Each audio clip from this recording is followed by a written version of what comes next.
You guys, guess we're about to find out. If you want to start a statement, then we'll open up for. Yeah, all right, guys, happy to have everybody on. Wanted to open up opportunity to talk through some key things that are in the works here. Do I request that? Approve it? Okay, sorry.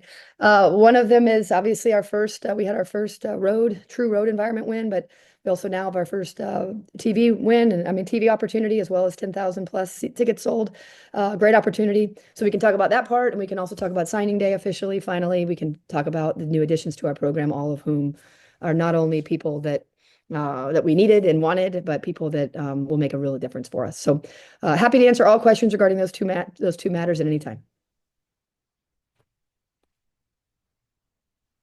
Yeah, go ahead and speak. Go ahead, whenever you have a Mitch. question. Yeah, I was just going to ask, when you guys were kind of discussing this home and home, quasi home and home with UConn, they wanted to play you at Mohegan. I think initially you wanted to play at the Smith Center. How did you, I guess, land on Greensboro? And, it's the place where the ACC tournament is. So what kind of environment do you think you're going to see? Yeah, we had asked if maybe, given how close Mohegan is to UConn's campus, we had asked if maybe we wanted to maybe if we had wanted to do on our campus, because it's about Tina said 10 minutes from. So when we bring you back, Hey, you wanna Marissa, you really gotta mute, babe. little one with Bridget. Yeah, I think that's easier. Yeah, safety wise. Okay, sorry. So anyway, I can work on this. Okay, sorry. So I asked if you don't want to play, he didn't want to play on our campus. And so we thought the Greensboro Coliseum, they've been really good to us as an ACC. Obviously, it's where the ACC tournament is. It's a great venue. It seats a lot of people, which we'd imagine we'd have a lot of fans and guests. And so it just kind of was the obvious choice. And they've been really easy to work with. And I know they're happy to have us. And again, with over 10,000 tickets sold, it was clearly a pretty good location to choose. Just a quick follow-up, do you envision playing like more, more non-conference games like in places like that? I know that next year NC State is sort of following you guys' lead and they're going to play Tennessee there. Um, do you envision that being sort of a thing in the future? I think it's a great opportunity we have a lot of friends of the program and donors and just supporters in Charlotte and Greensboro. And, obviously we're playing in Charlotte when we play Florida. And so I do think there's a real home for that opportunity. At the same time, I think home and homes are really special, right? An opportunity to have to go into true road games like we had on Tuesday, and to have for our fans true host opportunities. So I want to keep the excitement of both, right? So the opportunity to play some of these in neutral site arenas where maybe where more of our fan base, some of our fan base are located and more centralized. But also we really love the home and home opportunity as well. RL? Hey, yeah, I wanted to ask about Taysa. Not sure if pronouncing her name correctly. Isa. Uh, yeah, how did you end up coming up with the mutual decision of her coming early, and how did that come about? And is she playing early season games with her high school team? Yeah, so Tisa's from Brazil and came to play in California 2 years ago. Didn't know English, so she learned it by turning her phone to English, and watching movies in English, and really tackled a really neat story. And really in our country is really the only country where education is connected to athletics. And so for her, like, she can graduate early and then she can join her next team. That's kind of how the European and basically the international experience is. And so for her, it really came from her. Like, okay, so I know where I'm going to college. I can be graduated by December. Why wouldn't I just join my team? Right. And this will allow her to train and get kind of that true strength training and playing. She'll be able to practice right away. So it works out for us too, but it really came from her, and partly because of the model which she comes from, not coupling education and athletics as much as we do here in the States. So for the fall semester, what is she doing for basketball? And do you anticipate her doing anything other than practicing with the team this season? Like what? What are the options besides that? Like she'll Okay. travel and stuff like that, do you mean? Yeah. Yeah, oh yeah, she'll be a part. She's a redshirt, so she'll be like Sierra and Layla were last year. She's every bit of a part of our team and on the bench and all that. But with our high school team right now, she's practicing. Y'all know this. I mean, high school basketball at some schools is not at the level that these guys need, right? So she's playing in some games, but Lainey didn't play a lot of the games that she was in high school, right? Because the level of the competition isn't necessarily getting her a ton better. So, yeah, she's training and playing and practicing with her high school team, but she's focused now on what's next for her. Thanks. Yeah. Yeah, Courtney, I guess this is a more bigger picture kind of question when it comes to, recruiting, bringing guys in. How much, I guess, in this current landscape, with the way the portal is, do you kind of balance, finding the talent through high school, the high school level compared to, finding it through the transfer portal? Like, how do you kind of, strike that balance of, okay, let's bring in an experienced player, for example, like, the experienced guards you brought in this year versus, kind of getting somebody young and trying to build them through the program like that? Good question. It's not an exact science, but what it has allowed you to do is be really picky with the high school kids that you bring in, right? And when I think about Tisa and Talia and Nyla, these are people that when we look at them through that lens, is can they help us right away? Because if they can't, I'm pretty certain I can get someone in the portal who can, right? And so these three kids, it's as exciting as signing day is. I really wish they were on the bus to Greensboro tonight, right? So if it's a kid that might need a little bit more developmental time, maybe in that case you go a little bit more towards the portal. So it really isn't an exact science, but if they can help you right away and they're a good fit for what is around them that are a sure thing, which they are, you make that decision. And I think a lot of programs, ours included, is going to save some room for transfers, but it's not a guarantee that you're going to get something that fits as well as what you have coming in. So it really comes down to anyone you bring into your program now, because you have the international space, you have the high school space, and you have the transfer space. You can be super picky about, can they help you right away, or do they provide a dynamic right away that your team needs? And if so, you pull the trigger at any three of those windows and buckets. Yeah, I get. Oh, bye-bye. No, I'll go. Yeah, just kind of staying on that note. Just obviously with growing importance of NIL in college athletics, how have you seen that just impact the recruiting process for you guys at all? And how have you guys been able to, stay competitive in that space? Because that is, in talking to a bunch of athletes at tip off, that's something that they are like evaluating when choosing a school. Yeah, I mean, the NIL is what's been happening, I would argue, on the men's side all along, right? As kids are being valued at some point for what they bring to the university and athletic culture, right? It hasn't always been legal that how the men have done it, but it's been happening, right? And so now women have an opportunity to have a piece of that, right? And to be valued for what they bring to the athletic programs. And so we've leaned into it.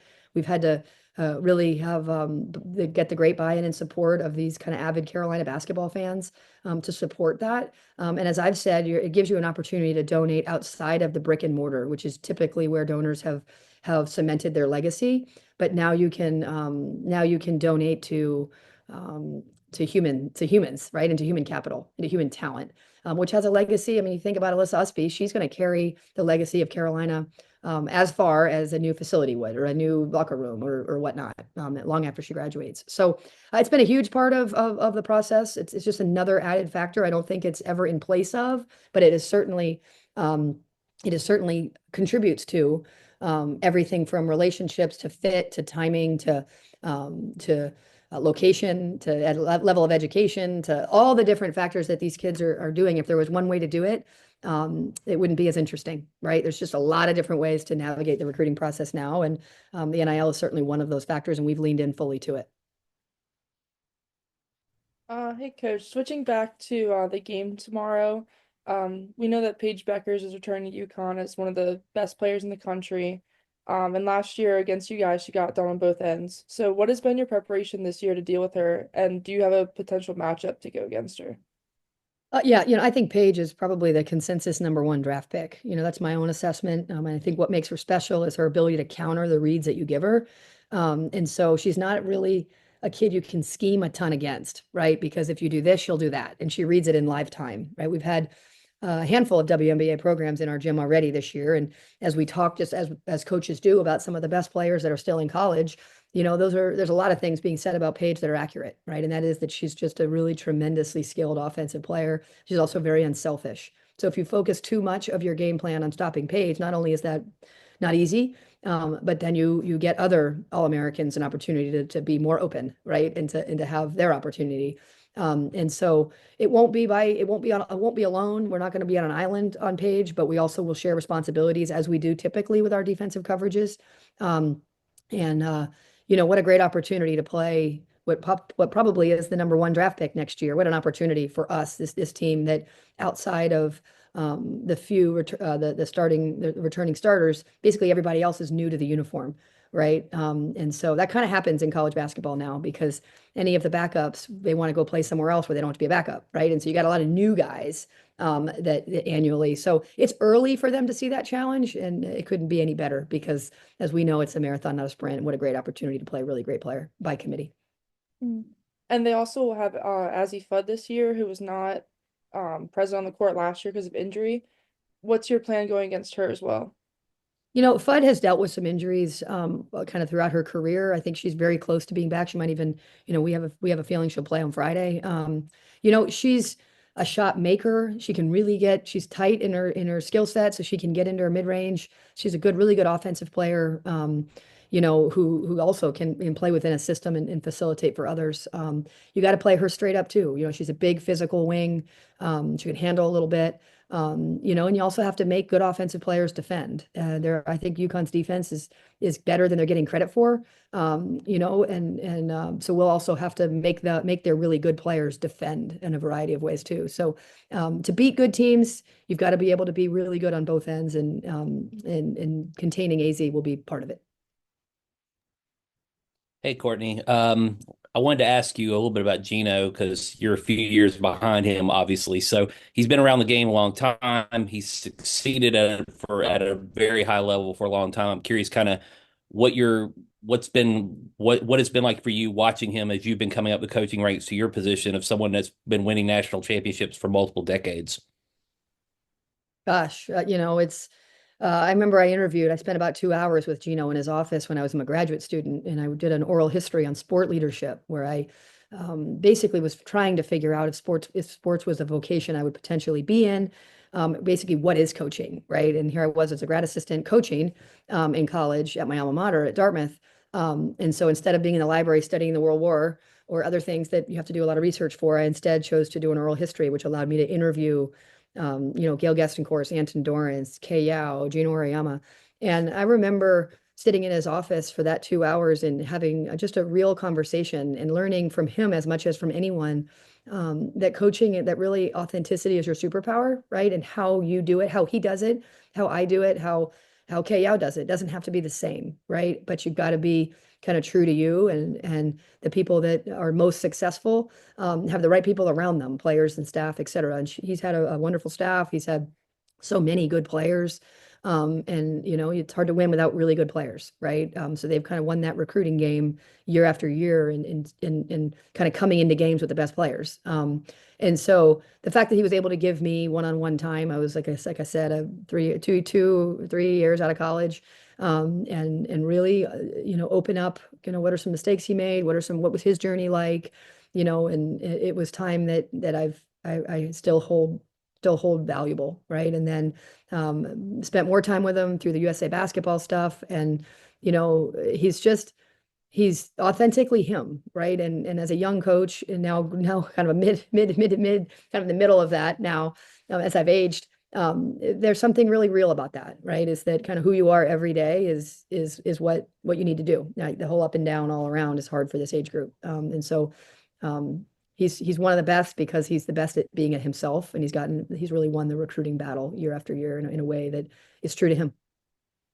And just to follow up on that, playing Connecticut obviously gets eyeballs, in general, plus it's two ranked teams, but there's also a coaching record that he could tie, which is another set of, attention that comes on. I'm curious kind of what what that feeling is for you in terms of bringing your program into a game that a lot of people across the country are going to be paying attention to in the women's game. Yeah, it's always an honor to be. I don't take my role that I've been given here lightly ever, right? It gets my best because of that, right? I have one of one of the bigger traditions that I'm in charge of, right? And so UConn, or then we come home and play Kentucky, and obviously we've got plenty of the ACC schools on our schedule as well. I mean, it's not just UConn, and that's I think what Gino can be really grateful for and proud of is that he has stayed excellent as so many other programs have risen, right? When he was winning a lot of the time, there was only a few programs kind of in that kind of conversation, and now there's a whole lot more. I mean, he's not the only show in town anymore, and that's I think something he's probably really proud of. But any opportunity that we have to play on national TV and to honestly just to play other very, very good teams that have invested a ton in women's basketball, UConn being one of them and one of the premier ones. It's a great honor that I think partly how he stayed in it so long as he sees it that way too. As soon as you get tired of or this becomes normal, I would imagine you'd want a new challenge. And so it's really special, I think, for us, for them, and for many of the other programs that are carrying their weight in terms of the growth of women's basketball. RL? Yeah, what's your expectation as to the availability of India and Maria for tomorrow night? They're soon, so the sooner the better, of course. I think when you've got, like I said, in college athletics, it's really hard unless you're winning national championships every year to keep your depth, right? Because the depth guys want to go be starters somewhere else, right? And so you need your top guys to be healthy and available, and they're working hard to do that. So they're close. Luckily, it's not what we dealt with last year, where we had we knew it was kind of for a lot of these kids, it was the rest of the season. That's not the case with these two. So we feel optimistic that they're on the road to recovery, and we just don't know quite how soon that will be. But it's soon, thankfully. And whoever is in the inside, obviously you're very familiar with Sarah Strong.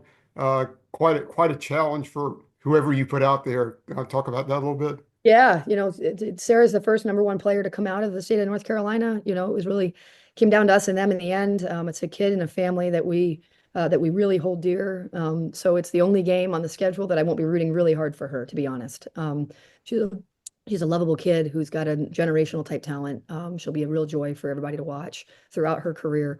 But yeah, she's a formidable matchup. A little bit like Paige. I know she plays the game differently, but what makes Sarah special is a lot of the things that make Paige special, in that she's really gifted generationally on the offensive side of the ball, in terms of her feel and her kind of instincts and her ability to, make the right play, right? But also she's a true 3-point threat. She's one of the best shooters you'll see. And that's spanning the duration of my life in coaching. And also she's got this great physical body that can absorb contact in the post. So you have to really be particular on your matchup, because she's good enough that if you go small on her, she'll play bully ball. And if you go big on her, then she'll beat you on the perimeter. So yeah, she's if as soon as Paige isn't getting all the attention, Sarah will be quickly behind as one of the real gifted players in our game. A quick follow-up, but your team has taken the highest percentage of 3-point attempts since you come to Chapel Hill. Small sample size, granted. Do you anticipate that to continue? And also the percentage is the lowest on the smallest sample size that you've been here, but I know you're not worried about that with all the 3-point shooters you've got on the team.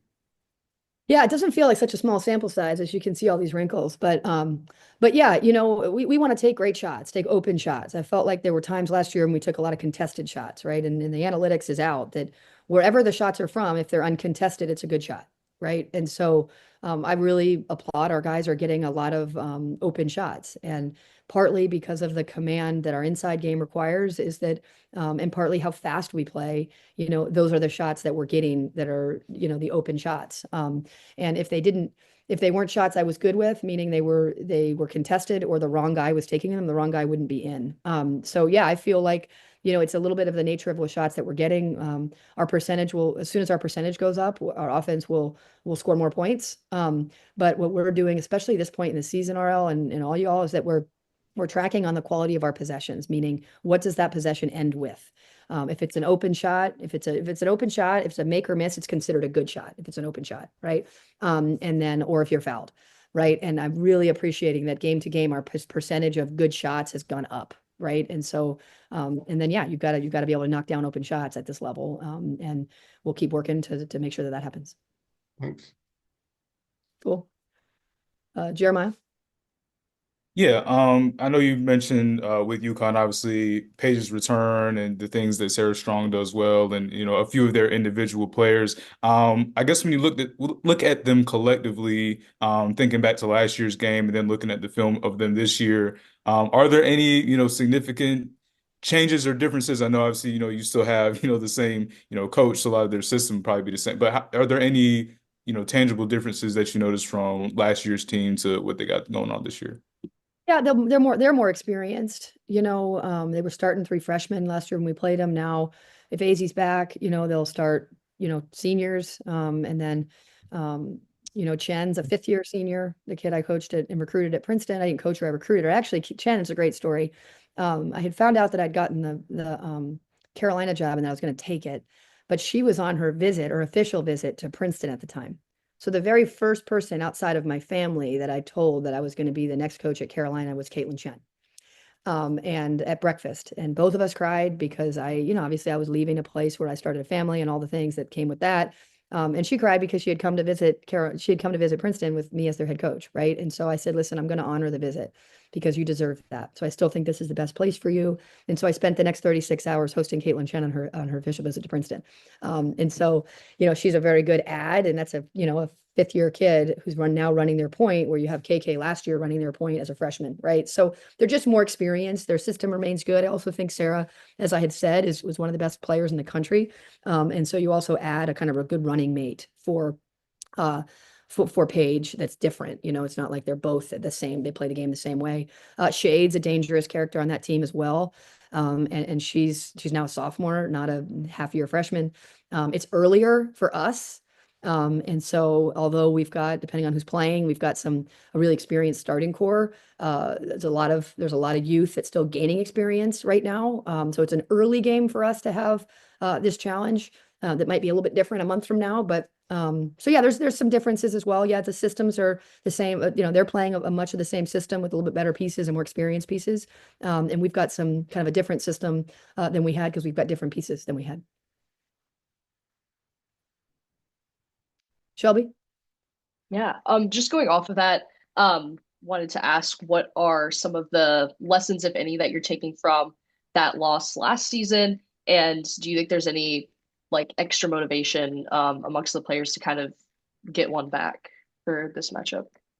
No, not I mean, every year is so amazing in college athletics, even before the transfer portal. How every year is so different because you've lost the oldest guys and you've added a younger guys, right? So it's just everyone's role kind of, even your best players, and they change a little bit. So not a lot from last year. I think in general, when you play really, really good teams, there's a level of competitiveness that you have to bring to the environment, right? And I think some of our young guys are still learning that, how competitive you have to be with your actions inside the lines, how competitively you have to play with discipline, right? How competitively you have to prepare to know scouts and things like that. Like that's what I mean about it being early, right? And so experience pays dividends in that. The more competitive, truly competitive games you've been in, the more you learn that skill set, right? You can't learn competitive skill set in comfort, right? Which is what practice is at times, as much as you try to make it uncomfortable for them. They're on the campus of which they live, right? And so this is just a great early opportunity to see to gauge where we are individually and collectively from a competitive standpoint. How competitive are we at the things that happen all the time, right? Meaning the rebounding and the ball screen and the transition and the scout and all the things that happen all the time, right? This is a great opportunity to see where we are from a competitive standpoint, how we compete. Megan? So far this season, you've kind of steamrolled the teams that you've played, but now you'll be facing a team of a much different caliber. How have you been just changing your practice regimen to account for this change of the competitiveness of this upcoming team? A&T was by design. We wanted to play a true road game before we went on the road and played a ranked team. They're picked to win their conference. So we knew, and it was a great environment for anyone who was there. And then of course that was on Tuesday, right? And we play on Friday. So we haven't restructured our development, right? The steps that we need to take to be good when we're good. We're not going to redirect them for one game. We're going to continue to learn from the competitive opportunity that we had. We will not have our full offensive package in because you end up being not good at a lot of things if you have too many things, right? And so there's just a progression to your season, and this is an awesome opportunity to compete, and to play, and to be at a neutral site in front of a lot of fans and all the things that entails, right? It in no way win or lose, it in no way determines what's going to happen in March, right? And so right now yesterday we had practice, we had training session number 76, right? So we are 76 days into what will be, many days of our journey. So not a lot of smoke and mirrors. It's just the next phase, right? We've had our away game. I think there were times where that environment allowed our lead guards to have to make decisions without me being able to run the game for them because it was so loud. That's a great experience because they'll be part of that. They'll have to do at UConn, right? Read alternative coverages without me being able to help them through that moment, possession by possession, right? So every game's going to give you a different, the first game, just like literally you're wearing a uniform. Like that's a big thing. Yeah, A&T was the first time they wore their Carolina blue uniform, right? Most of them, except for maybe 4 on our team, right? So it's just the next phase. So this is I don't want to belittle what an awesome game this is, and it's why we've worked really hard to schedule it, both of us. We had planned to play it in December, but the ACC added new teams, so we played an ACC game now on December 15th. So to Gino's credit, he was willing to move it up a month. We wanted to play in mid-December. I thought we would have more experience at that point. But that's not how it worked out with the expansion of the ACC. And so what a great opportunity it is now, 4 games in instead of 9 games in. Follow-up question, Coach. What does it mean that you won't be playing your whole offensive package? It just means that as you get good at certain things, and then you can play to counters, or you can add, whether that's either quick hit actions or continuity actions, or kind of as your team matures. You can't throw the entire offensive package on your team in November, because then you're not going to be very good at the building blocks that get you there, right? And so our package, or however you want to say that, our actions, our play sheet, will be longer in 9 games than it is in game 4, right? So as will theirs, right? It's not like he has his whole offensive package in, and it's just he's going to be picking and choosing what he wants to do. It's where he is right now, right? And that's kind of where we are as well. So we have to see where we are 4 games in, and then when that happens, we'll get on to the next. Does that make sense? Cool. RL?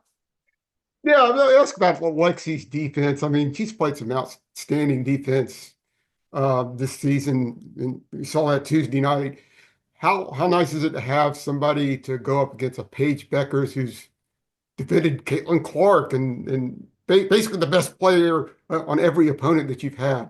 For sure. Yeah, she's talk about a kid that's good at the things that happen all the time. So we're talking jumping to the ball, you're talking bumping a cutter, you're talking ball screen coverage, you're talking block out, you're talking on-ball hand engagement. The things that happen all the time, not schemes, not, she is excellent at, right? And so that makes her a good defender. And then she has the speed and athleticism and strength and the competitiveness. Like I said, it's not everyone at this level competes. You wouldn't put this much into it if you weren't just a hell of a competitor, right? But how to compete inside the lines is a skill set at this level and this pace. She has figured that out because she's in her 5th year, right? So yeah, she is a luxury to have on the defensive end. We require it and rely on it. And when we're at full strength, I think we have a really good defensive lineup, and our job is to continue to progress the new guys and the younger guys, to defend to our standard, and that includes Grace and Trey. I mean, even though they're a little bit older, they're new to us, right, and new to the standard at which we want to play defensively. Lexi, Alyssa, India, a couple of these guys, they really lead with that, and they're bringing their young guys along day to day. Right. Mitch? Yeah, just Tuesday night's game, Layla has kind of a breakout game, hits a couple 3-pointers for you.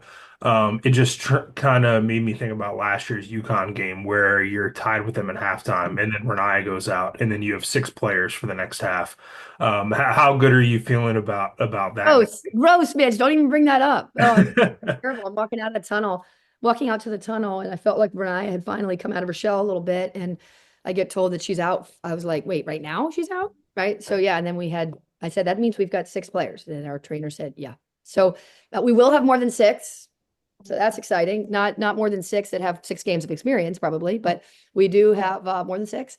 And so that'll be good. And, Layla has shown consistently now that she has a real role, right? She has an opportunity to continue. I think she's still learning a little bit of the the competitiveness inside the lines that we need on the glass and that we need in rotation and some of those things. She's the nicest kid in sneakers, and we need her to be a little bit meaner. But she certainly is showing that she's got the demonstrated skill set, in that way. So she's a good example of what I'm talking about continuing to help them compete, learn how hard you have to compete inside the lines, possession by possession, at the things that happen all the time. Not the block, not the shot. I'm talking like the things that lead up to those two things. Yeah. Cool. Anything else? Awesome. Well, guys, thanks for being on. We'll look forward to a great night tomorrow night for everybody and for women's basketball. Yeah. See you in Greensboro. Right? Can't wait. Of Thank you. course. You got it.